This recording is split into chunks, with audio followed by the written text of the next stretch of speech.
Hey, hello everyone. It's Kim and we are back in Kim's kitchen. And I'm so glad that you're with me today. It's been a while. Let's talk. Let's cook. And I know what your question is already. What are we cooking today, Kim? Well, we're just going to have a lot of fun.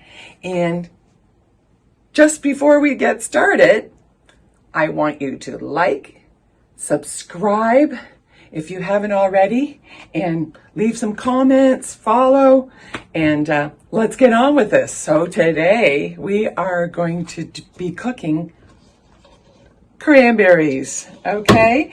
So lots of uses for cranberries, of course.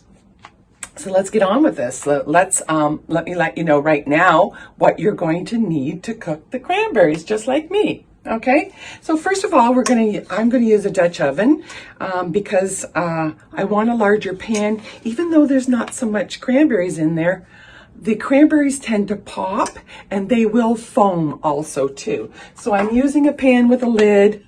So make sure you got a pan with a lid because when they get popping and carrying on in the pan, you don't want to mess all over your stove. So I've also got 3.5 cups of cranberries. So use your 3.5 cups. Get at your measuring cups. Get 3.5 cups worth of cranberries. Okay, and get them washed. Get them picked over. You know, make sure there's no bad ones in there, and use your big pan. The next thing I'm going to use is my magic bullet. So I'm going to be putting a whole clementine. So I've got this little whole clementine. I just took off the top of it. I'm going to cut it into pieces, peel and all, the whole darn thing, peel and all. I'm going to put it in my blender here, and I'm going to be blending it. All right.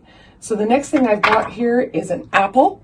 So we're going to put a whole apple in also too. So I've cut it in quarters. I've already cored it, so I'm a little bit ahead of you. But you just need an apple. Doesn't matter what kind of apple it is, but just leave the peel on. We're just going to cook it, do the whole thing whole, and stick it in the blender and blend it up so it's liquid. We're also going to put a 1/4 cup of water in that blender so that, we got water in there so it blends. So it's going to give us lots of juice and liquid to cook our cranberries in. We're also going to use some cinnamon. So a teaspoon of cinnamon. I'm huge on cinnamon. It goes great with cranberries. And so does cloves. Now you got a choice with your cloves. I'm using my doTERRA essential oils cloves, and so just use either 2 drops of the cloves, either that or half of a teaspoon of cloves.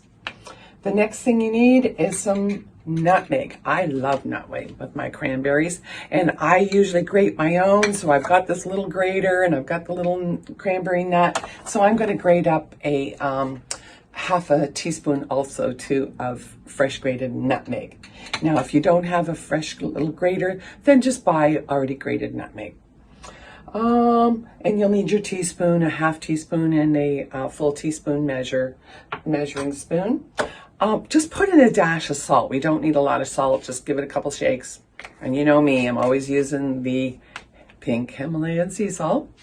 And any water you use, of course, I use filtered water, never bottled water, just filtered water. And if you want to cut anything, of course, you got your cutting board and a nice little paring knife. We're not chopping anything today. Also, too, you'll need I'm using stevia because I don't care for all the sugar inside of any cranberry sauces. So I'm using 5 packets of stevia, which is basically the equivalent of 5 times 2 teaspoons per packet. So 10 teaspoons, or if you're going to use sugar, then just go for a 1/4 cup of sugar. So it's not a ton of sugar, but it'll be more than sufficient. And we'll see you again on the next video, okay? By then, I'm going to have it in the pan, and hopefully you will too, and have all your ingredients together. And then we're going to get it in the pan, get it cooking, and we'll see you then. Until then, again, like I said before, like, subscribe, any comments, anything, questions, let me know. Love ya. See you soon.